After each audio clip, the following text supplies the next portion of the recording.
Good morning friends.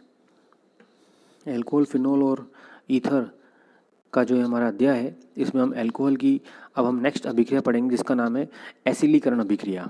ठीक है, नाम से पता पड़ रहा है कि इसके अंदर जो यौगिक बनेगा वो है एस्टर और एसिड क्लोराइड की अभिक्रिया होगी। देखो इस अभिक्रिया के अंदर क्या होता है, जब एल्कोहलों की अभिक्रिया एसिड क्लोराइड या एनहाइड्राइड के साथ कराई जाती है तो OH समूह और H समूह परमाणु एसिड समूह का द्वारा प्रतिस्थापित किए जाते हैं। OH समूह का H परमाणु द्वारा प्रतिस्थापन हो जाता है और एसिल समूह द्वारा होता है। कैसे होता है, देखो इससे एस्टर बनता है। मैं इसको फिर से पढ़ के सुनाता हूँ आपको। जब एल्कोहलों की अभिक्रिया एसिड क्लोराइड से होती है, ठीक है, ये आपके सामने एल्कोहल है ROH, इस एल्कोहल की अभिक्रिया एसिड क्लोराइड से होती है। एसिड क्लोराइड क्या होते हैं, RCOX, ये होते हैं एसिड क्लोराइड्स। तो एसिड क्लोराइड की अभिक्रिया किससे हो रही है, एल्कोहलों से होती है। देखो फिर क्या होता है, जब एसिड क्लोराइडों की अभिक्रिया एल्कोहलों से होती है तो एल्कोहलों को से एनहाइड्राइड के साथ कराई जाती है तो OH समूह का H परमाणु एसिल समूह द्वारा प्रतिस्थापित हो जाता है। ये देखो ये है OH समूह का H परमाणु, ठीक है, एल्कोहल का OH का H परमाणु है और एसिड क्लोराइड का जो Cl है, ये दोनों मिलके HCl का निर्माण करते हैं। ठीक है, और ये बाकी के दोनों मॉलिक्यूल दोनों जो अणु हैं ये जुड़ जाते हैं। इस प्रकार से इसमें एक एस्टर का निर्माण होता है। आ गई बात समझ में आपको। तो ये कौन सी अभिक्रिया हो गई, एसिलीकरण अभिक्रिया। ये है आपके एसिलीकरण अभिक्रिया। आगे देखते हैं अपन इसके अंदर, अगर यही अभिक्रिया कराई जाती है एल्कोहल की एसिटिल क्लोराइड के साथ में, जैसे ऊपर तो हमने R ग्रुप लिया था, R समूह लिया था, यहाँ हम ले रहे हैं, ये देखिए आप इसके अंदर ROH, ये एल्कोहल है, ठीक है, और इस एल्कोहल की अभिक्रिया हमने करा दी CH3COCl से करा दी। हमने ऊपर कराई थी RCOCl से कराई थी, यहाँ हमने R के स्थान पर CH3 ले लिया। तो ROH जो भाग था, ये ROH HCl वाला भाग बाहर निकल गया, एल्कोहल का H और एसिटिल क्लोराइड का Cl बाहर निकल गया और दोनों समूह आपस में जुड़ गए तो एस्टर का निर्माण हुआ। और एस्टर का फॉर्मूला क्या होता है, RCOOR। यहाँ पे हमने जो R लिया हुआ है वो एक तरफ CH3 और एक तरफ था R समूह, ये वाला और ये वाला। इस प्रकार से इस अभिक्रिया के द्वारा एस्टरों का निर्माण होता है। ठीक है, एक ये वाली अभिक्रिया लिखी हुई है। इन तीनों अभिक्रियाओं में से आपको नोट्स में जो अभिक्रिया लिखनी है वो ये वाली अभिक्रिया है, इसको आपको नोट्स में लिखनी है। आगे बात समझ में। अब देखिए नेक्स्ट जो अभिक्रिया है वो क्या है, इसके अंदर ग्रिनियर अभिक्रमक के साथ क्रिया। ग्रिनियर अभिक्रमक आप जानते हो क्या होता है, RMGX होता है।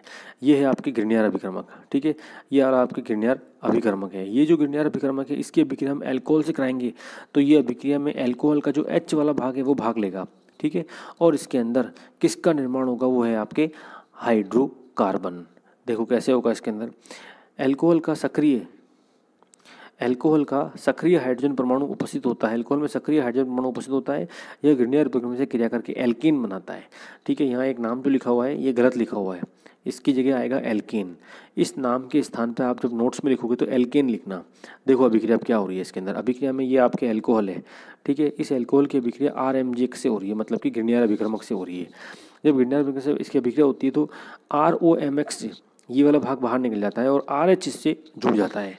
R अगर CH3 है तो CH4 बन जाएगा। आगे बस समझ में आपको, अगर ये ग्रिनियर अभिक्रमक का जो R समूह है, ये वाला जो R समूह ये अगर CH3 है तो इधर से इसको H मिलेगा, ये वाला H मिलेगा, तो ये दोनों मिलकर क्या बनाएंगे, CH4 बना देंगे। इस प्रकार से इसमें एल्केन का निर्माण होता है। अगर ग्रिनियर अभिक्रमक का R समूह C2H5 है तो ये H मिल जाएगा तो C2H6 बन जाएगा, तो उससे एथेन का निर्माण होगा। तो मीथेन, इथेन, प्रोपेन, ब्यूटेन इससे बनते हैं। एल्कोहलों की जो अब नेक्स्ट अभिक्रिया है उसमें एल्कोहलों का CO बंध टूटेगा। अब तक अपन क्या पढ़ रहे थे कि एल्कोहल की ROH में ये वाला बंध टूट रहा था, O और H वाला बंध टूट रहा था वो। अब हम वो अभिक्रिया पढ़ेंगे जिसमें OH का बंध नहीं टूटेगा बल्कि ये वाला बंध टूटेगा, R और O के बीच वाला। ठीक है, वो अभिक्रिया ये रही आपके। एल्केनॉल की ऐसी अभिक्रिया दर्शाते हैं जिनमें CO बंध टूटता है। ठीक है, इन अभिक्रियाओं में वरीयता अगर हम सबसे ज़्यादा तृतीयक एल्कोहल, द्वितीयक एल्कोहल और प्राथमिक एल्कोहल, ये बात अपन ने पहले ही पढ़ी थी। अब इनके उदाहरण पढ़ते हैं अपन। देखो हैलोजन अम्लों के साथ अभिक्रिया, सबसे पहले आपको नोट्स में ये अभिक्रिया लिखनी है। ठीक है, हैलोजन अम्लों के साथ अभिक्रिया। बिंदु तो आपको ये वाला डालना है इसके अंदर, ये बिंदु B बिंदु डाल के, और उसके बाद में पहला पॉइंट लिखना है हैलोजन अम्लों के साथ क्रिया। देखो यहाँ क्या लिखा हुआ है, हैलोजन अम्लों में एल्कोहल हैलोजन अम्लों के साथ क्रिया करके हेलो एल्केन तथा जल बनाता है। हेलो एल्केन का मतलब क्या हुआ, RX का निर्माण करता है। जी हाँ, हमारे प्रथम चैप्टर का जो प्रथम अध्याय था उसी का निर्माण होता है इसके अंदर। देखो इसके अंदर क्या किया हुआ है, हैलोजन का ROH की अभिक्रिया करा रखी है, ये आपके लिए एल्कोहल है। इस ROH की अभिक्रिया, ये एल्कोहल है, इस ROH की अभिक्रिया HX के साथ करा रखी है। HX का मतलब क्या हुआ, हैलोजन हाइड्रोजन हैलाइड के साथ अभिक्रिया करा रखी है। तो एल्कोहल का तो OH, ठीक है, एल्कोहल का OH और HX का H, ये दोनों इस अभिक्रिया में भाग लेते हैं। ये देखिए, इसका तो OH और इसका H ये बाहर निकल जाएंगे और R और X ये आपस में जुड़ जाएंगे, तो ये बन गया RX, मतलब कि एल्किल हैलाइड का निर्माण हुआ है। अब इस अभिक्रिया को उदाहरण दिए हुए हैं, आपको नोट्स में ये अभिक्रिया लिखनी है और साथ में ये भी तीनों अभिक्रियाएँ लिखनी है, ये पूरा लिखना है आपको नोट्स के अंदर। C2H5OH, एथेनॉल का निर्माण जब HCl के साथ, एथेनॉल की अभिक्रिया HCl के साथ होती है शुष्क जिंक क्लोराइड की उपस्थिति में, तो C2H5Cl बनता है। जब HBr के साथ होती है तो C2H5Br बनता है। जब HI के साथ होती है, थर्ड वाली HI है, HI के साथ होती है तो ये C2H5I बनता है, ठीक है। जो भी इसमें हैलोजन समूह आएगा उसके हिसाब से उत्पाद प्राप्त होगा। तो ये जो है ना HCl, HBr, HI, ये तीनों क्या है, ये HX हैं, ये तीनों, उस हिसाब से इसमें RX का निर्माण होगा, ठीक है। अब आती है आपके फॉस्फोरस ट्राइक्लोराइड और फॉस्फोरस पेंटाक्लोराइड से अभिक्रिया, मतलब कि PCl3 और PCl5 से अभिक्रिया। आपको इन दोनों अभिक्रियाओं को देखें, आप एक बार मैं आपको समझाता हूँ। ये वाली दोनों अभिक्रियाएँ, ये वाली अभिक्रिया और ये तीसरी वाली अभिक्रिया एक साथ लिखनी है आपको। इन दोनों को कैसे लिखनी है, एल्कोहल की PCl3 व PCl5 से क्रिया, एक ही लाइन में, एक ही बिंदु में ये पूरा पॉइंट डालना है। एल्कोहल की PCl3 व PCl5 से क्रिया, और कौन सी अभिक्रिया लिखनी है आपको इसके बाद में, ये वाली अभिक्रिया लिखनी है। PCl3 से तो आपको लिखनी है ये वाली अभिक्रिया, दूसरी वाली, ठीक है, ये वाली, ये मत लिखना और ये भी मत लिखना, आपको केवल ये वाली अभिक्रिया लिखनी है PCl3 के साथ में। तो आप क्या लिखोगे अभिक्रिया, CH3OH, R के स्थान पर लिखना CH3OH प्लस PCl3, X की जगह पर Cl3 आ जाएगा। इससे बनेगा CH3Cl और H3PO3, ठीक है। फिर से बोल रहा हूँ अभिक्रिया में, CH3OH plus PCl3 gives CH3Cl plus H3PO3। इस यौगिक का इसके नीचे नाम लिखना फॉस्फोरस अम्ल, H3PO3 को बोलते हैं फॉस्फोरस अम्ल, ठीक है, या फॉस्फोरस एसिड। उसके बाद में अभी जब इसकी अभिक्रिया फॉस्फोरस पेंटाक्लोराइड से कराई जाएगी, क्योंकि आपने ऊपर दोनों का नाम एक साथ लिखा है, तो देखो यहाँ पर क्या हो रहा है, ये आपके सामने एल्कोहल है, इसकी अभिक्रिया PCl5 से कराई, तो इसमें क्या बना है, RCl। दोनों में, चाहे PCl3 से अभिक्रिया हो चाहे PCl5 से अभिक्रिया हो, दोनों में CH3Cl बनता है, मतलब कि RCl बनता है। लेकिन PCl5 जब आएगा तो इसमें दो अन्य उत्पाद बनेंगे, उसमें तो बन रहा था H3PO3, इसमें एक बनता है POCl3 और दूसरा बनता है HCl। POCl3 का नाम आपको इसके नीचे लिखना पड़ेगा, फॉस्फोरस ऑक्सीक्लोराइड। मुख्य उत्पाद कौन सा है, ये वाला मुख्य उत्पाद है, लेकिन साथ में इसके फॉस्फोरस ऑक्सीक्लोराइड भी बनता है। ये दोनों भी आपको साथ में लिखनी है, ठीक है। अब देखिए आगे, थायोनिल क्लोराइड से अभिक्रिया। थायोनिल क्लोराइड पहले चैप्टर के अंदर आया था, जिसका सूत्र होता है SOCl2। ये है आपके थायोनिल क्लोराइड। थायोनिल क्लोराइड से अल्कोहल अभिक्रिया करते हैं, ठीक है, और एल्किल हैलाइडों का निर्माण करते हैं। ये किस प्रकार से करते हैं, देखिए इसमें क्या होता है, मैं आपको डायरेक्ट अभिक्रिया लिखा रहा हूँ, आपको भी डायरेक्ट अभिक्रिया ही लिखनी है ना। लेकिन इसमें एक बात आपको क्या लिखनी है, वो ये है कि इसके अंदर ये लास्ट वाला हेडिंग डालना, थायोनिल क्लोराइड से अभिक्रिया, और ये लिखना, अभिक्रिया में बने अन्य उत्पाद SO2 और HCl गैसीय होने के कारण आसानी से पृथक हो जाते हैं, ठीक है। ये लाइन आपको इसके अंदर लिखनी है। अब देखो आप इसमें क्या हो रहा है, जब एल्कोहल की अभिक्रिया कराई जाती है SOCl2 से, ये आपके एल्कोहल है, इसकी अभिक्रिया SOCl2 से कराई, आप चाहो तो इस ROH के स्थान पर कोई भी एल्कोहल ले सकते हो, ठीक है। आप चाहो तो यहाँ पे लिखना CH3OH या C2H5OH लिखना इसके स्थान पर। अब R के स्थान पर कार्बन की श्रृंखला लिखना C2H5OH प्लस SOCl2। पिरिडीन की उपस्थिति में अभिक्रिया होती है और इसमें भी बनता है RCl, मतलब कि CH3Cl या C2H5Cl। ये दोनों जो उत्पाद हैं ये गैसीय रूप में बाहर निकल जाते हैं। अमोनिया से क्रिया, अल्कोहल की अमोनिया से क्रिया होगी तो क्या बनेगा, देखो ये अल्कोहल है, इसकी अभिक्रिया अमोनिया से कराई है। अमोनिया को इस प्रकार लिखा हुआ है, अमोनिया का सूत्र क्या होता है NH3, लेकिन हम यहाँ इसको कैसे लिख रहे हैं HNH2 के फॉर्म में, क्योंकि हमें जल बाहर निकालना है, ठीक है। तो जल कैसे बाहर निकलेगा, देखो इसका तो OH और इसका H, ये जल बाहर निकल गया इसका, है ना। ये जो जल है ये H2 के रूप बाहर निकला है, तो ये R जो समूह है, एक तो ये वाला R समूह और ये कि NH2 समूह, ये दोनों आपस में जुड़ जाएंगे, तो क्या बनेगा इसमें उत्पाद RNH2, मतलब कि एमीन का निर्माण हुआ है। RNH2 को बोलते हैं एमीन, ठीक है, एमीनों का निर्माण हो रहा है यहाँ पर। अभिक्रिया शुष्क जिंक क्लोराइड उत्प्रेरक के रूप में काम आता है, उसकी उपस्थिति में है और 573 केल्विन तापमान पर हो रही है। तो अमोनिया के साथ अभिक्रिया करके अल्कोहल एमीनों का निर्माण करते हैं। नेक्स्ट अभिक्रिया इसकी अपचयन अभिक्रिया। अपचयन में क्या होता है, देखो लाल फास्फोरस जो होता है, फास्फोरस के अपर रूप है लाल फास्फोरस। फास्फोरस के 3 अपर रूप होते हैं, लाल फास्फोरस, सफ़ेद फास्फोरस और काला फास्फोरस। यहाँ हम जो उत्प्रेरक है वो आपके क्या है, लाल फास्फोरस है। एल्कोहल की अभिक्रिया जब हाइड्रोजन आयोडाइड से कराई जाती है, अपचयन कर रहे हैं अपन, तो अपचयन के लिए हाइड्रोजन आयोडाइड से अभिक्रिया करा रहे हैं, तो इसमें RH मतलब कि एल्केन का निर्माण हो रहा है और I2 गैस और जल का निर्माण हो रहा है, वो बाहर निकल रहे हैं। अब अगर मान लो आपने यहाँ पर क्या ले लिया, इस एल्कोहल के स्थान पर आपने ले लिया CH3OH, ये ले लिया आपने। अगर आप CH3OH लोगे तो इसमें R समूह तो क्या था इसमें CH3, तो उत्पाद क्या बनेगा, देखो इसका CH3 तो हो गया R समूह, और हाइड्रोजन आयोडाइड से आएगा H, तो ये बन जाएगा CH4, मतलब कि एल्केन का निर्माण होगा। ठीक है। अब अगर आपने इसके स्थान पे ले लिया R के स्थान पे ले लिया C2H5, ठीक है, C2H5OH ले लिया, तो C2H5OH, इससे उत्पाद जो बनेगा वो होगा आपके C2H6, क्योंकि एक H कहाँ से आएगा, HI से आएगा। हाइड्रोजन का योग हो रहा है, अपचयन अभिक्रिया है। ठीक है।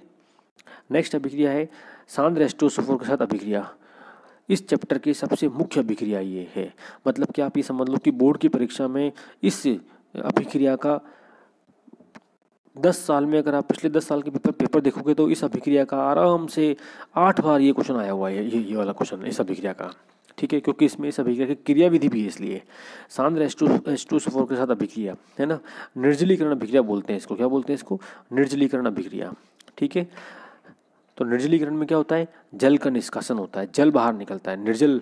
ठीक है, निर्जलन का मतलब क्या होता है, जल का निकलना। तो आप देखो क्या करा रहे हैं अपन यहाँ पे, ये जो ऊपर बात लिखी हुई है, ये वाली बात आपको यहाँ से लिखनी है।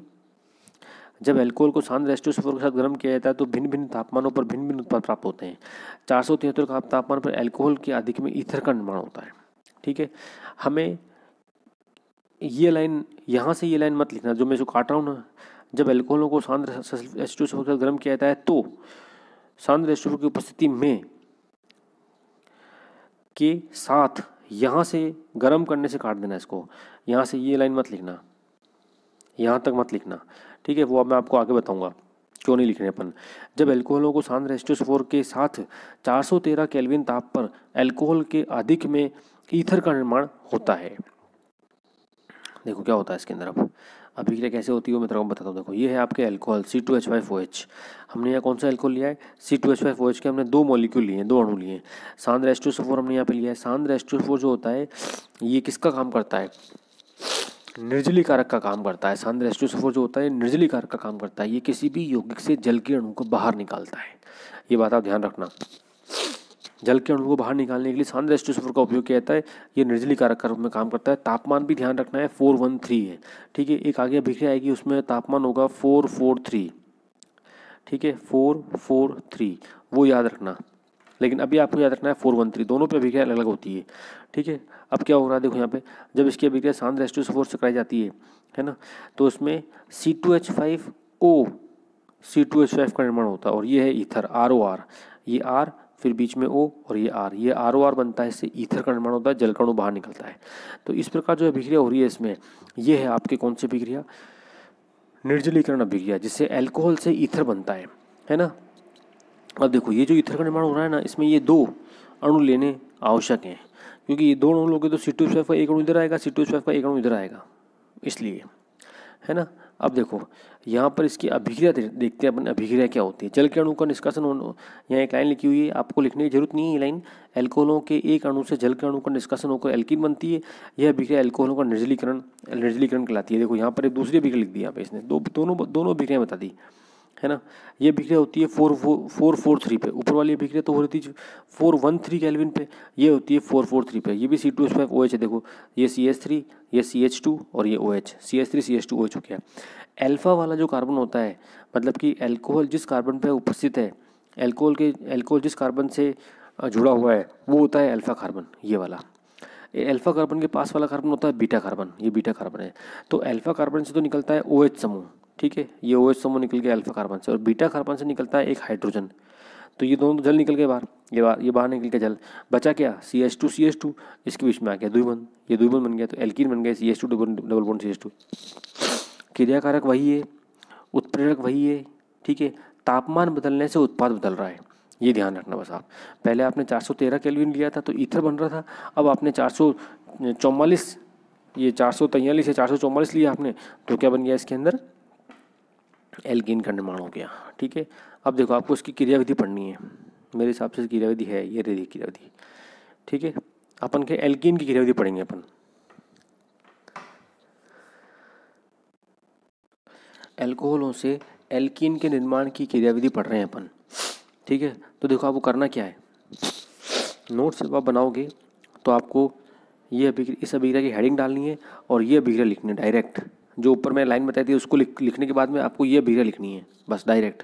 और इस अभिक्रिया के लिखने के बाद आपको बिंदु डालना है क्रियाविधि, और कुछ नहीं करना, ये सब नहीं लिखना है आपको। ठीक है, डायरेक्ट डालना क्रियाविधि। अब हम पढ़ रहे हैं क्रियाविधि। ठीक है, एल्कोहलों से एल्कीन के निर्माण की जो क्रियाविधि है वो 3 पदों में पूरी होती है।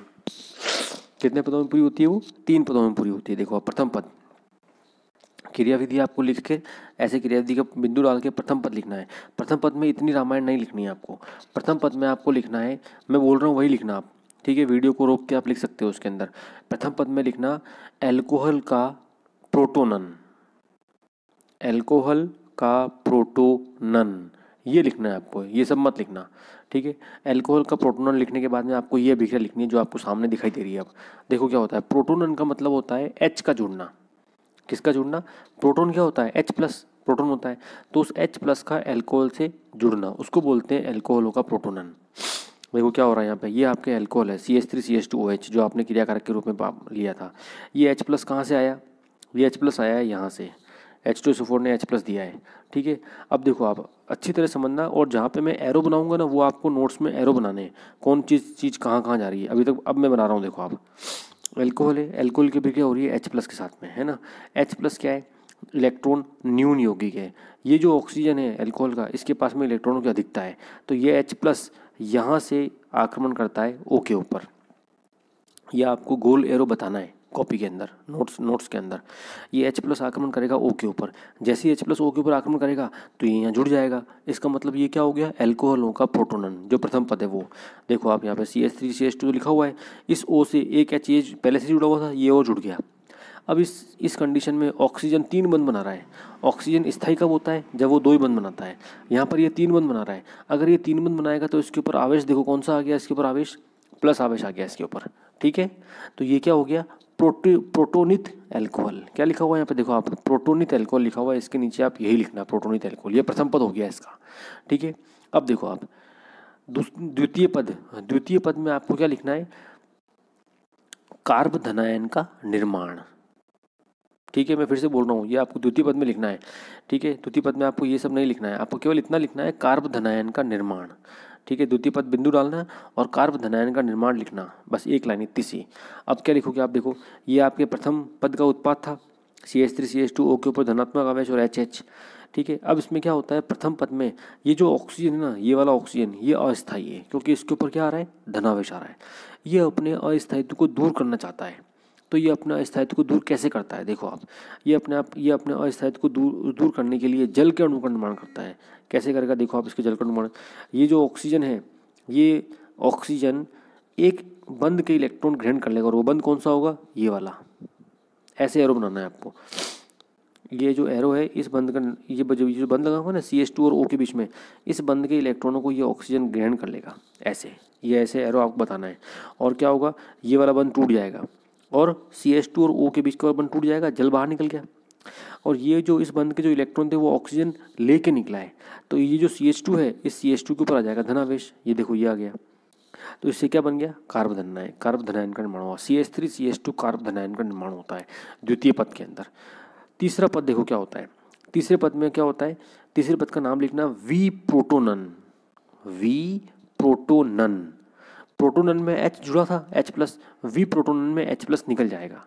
ठीक है, ये देखो ये आपके द्वितीय पद का उत्पाद क्या था? CH3CH2 प्लस, ये CH3 ये CH2 और ये प्लस लगा हुआ है इसके ऊपर। ठीक है, ये द्वितीय पद का कार्बन धनायन था। अब देखो ये जो कार्बन है ये क्या है? अस्थायी है। ये वाला कार्बन अस्थायी है, ये अपने आप को स्थायी करना चाहता है, तो ये अपने पास वाले कार्बन पर उपस्थित किसी भी हाइड्रोजन से इलेक्ट्रॉन ले लेता है। जैसा कि एरो से बता रखा है, ये इस हाइड्रोजन से इलेक्ट्रॉन ले रहा है। जब ये इस हाइड्रोजन से इलेक्ट्रॉन लेगा तो ये वाला हाइड्रोजन बाहर निकल जाएगा H प्लस के रूप में, और वो ये रहा देखो। ठीक है, अब बचा क्या इसके अंदर? देखो आप, एक तो ये बचा CH2 और एक ये बचा CH2, दोनों के बीच में आ गया द्विबंध, तो एल्कीन बन गई, ये एल्कीन इथीन बन गई। तो इस प्रकार से हमने 3 3 पदों के द्वारा इसमें हमने एल्कीन का निर्माण किया है। फिर से बोल रहा हूँ, प्रथम पद का नाम था एल्कोहलों का प्रोटोनन, द्वितीय पद का नाम था कार्ब धनायन का निर्माण, तृतीय पद का नाम था विप्रोटोनन, जिससे वापस H+ हमने उत्प्रेरक के रूप में H+ लिया था सबसे पहले, वो हमको वापस मिल गया, देखो ये रहा। इस प्रकार से हम निर्जलीकरण द्वारा, है ना, और एल्कीन का निर्माण कर सकते हैं। ठीक है, निर्जलीकरण द्वारा अल्कोहलों से एल्कीन का निर्माण कर सकते हैं, वो हमने किया है।